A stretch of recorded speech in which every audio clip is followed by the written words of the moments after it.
in some respects, I take ages making certain decisions, and you help people with the decision-making process. So can you give me one tip to help me not take so long making certain decisions?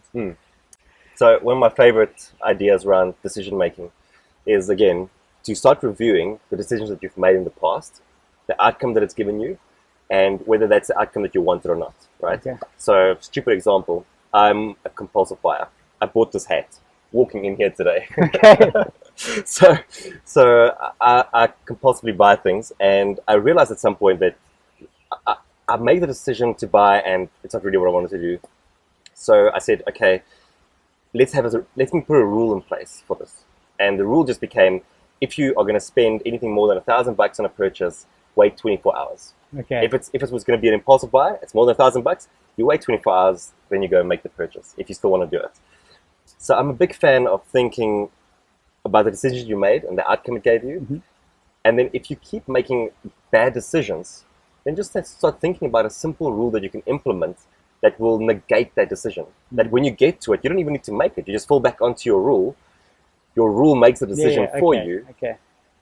And then you go from there. But what if it's a business decision as opposed to a purchase?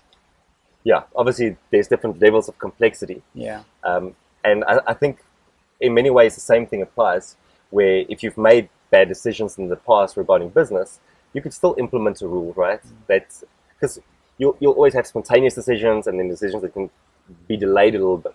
Okay. And so especially the ones where you can delay a bit, you implement a certain rule. And the rule might just be that, before I make a big decision, I'm going to go and sit with my mastermind. Okay.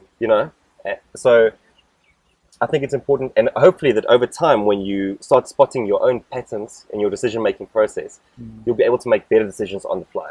And do you think stress hinders that decision-making process? Oh, for sure. Yeah, because, we know that stress has a whole range of biological functions. One of it is to release cortisol, which affects your anterior cortex. And that's where you make decisions, right? That's where the type 2 decision-making comes from, which is the slow, deliberate decision-making.